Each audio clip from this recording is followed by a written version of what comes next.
I'm in love with the shape of you. We push and pull like a magnet do. Γεια σας αγαπημένο μου κοινό, τι κάνετε, ελπίζω να είστε όλοι καλά και γεμάτοι θετική ενέργεια.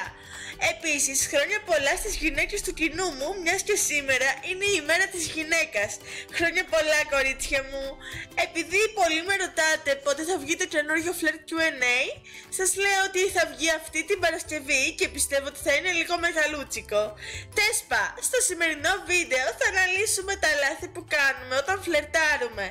Μπορώ να πω ότι αυτό το θέμα το βρήκα πολύ ενδιαφέρον και με βοήθησε κιόλας. Ελπίζω να το βρείτε κι εσείς ενδιαφέρον και φυσικά να σας βοηθήσει. Πάμε λοιπόν στο βίντεο. Λάθος 1. Φαίνεσαι σαν να οικετεύεις. Στους άντρες αρέσει να βοηθάνε τις γυναίκες και να αισθάνονται ήρωες που μπορούν να μας βγάλουν από κάποιες δύσκολες θέσεις. Όμως όταν αρχίσεις να ζητάς πολλά πράγματα και να αρχίσεις τα παράπονα και τις διάφορες καταστάσεις που σου συμβαίνουν, μάλλον το πιο πιθανόν είναι να κουράσεις και να πετύχεις το αντίθετο αποτέλεσμα από αυτό που περίμενες. Λάθος 2. Γίνεσαι κολιτσίδα. Αν μόλις έχετε γνωριστεί και αρχίσει να εμφανίζεται η πρώτη οικειότητα μεταξύ σας, είναι θεμιτό να υπάρξουν και κάποια αγγίγματα. Αυτό που δεν είναι θεμιτό είναι να έχεις κρεμαστεί από πάνω του όταν αυτός μιλάει με τους φίλους του ή να δείχνεις εκνευρισμό όταν μιλάει με μια άλλη κοπέλα. Μην γίνεσαι τόσο κτητική από τόσο νωρίς.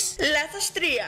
Την πέφτεις χύμα. Το ένστικτο χιλιάδων ετών λέει πως το θηλυκό θα δείξει την προτίμηση, αλλά το αρσενικό είναι αυτό που θα πάρει την πρωτοβουλία των κινήσεων.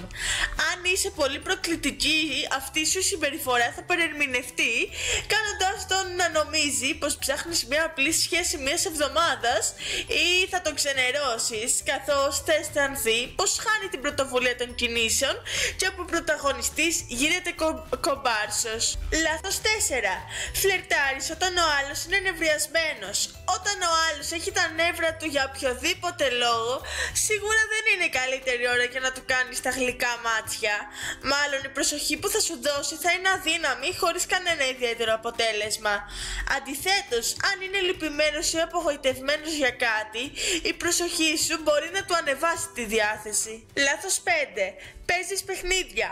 Όλη η μέθοδος της προσέγγισης είναι ένα παιχνίδι, οπότε τα υπόλοιπα παιχνίδια καλό είναι να αποφεύγονται. Ξανασκέψου λοιπόν πως όταν σου αρέσει κάποιος, η τακτική να του δείξεις με τρόπο από την αρχή την προτίμησή σου, χωρίς όμως να το παρακάνεις, ίσως είναι πλέον επιτυχημένη. Άσε που με τα πολλά παιχνίδια μπορεί να βαρεθεί και να κοιτάξει προς άλλες πολιτείες.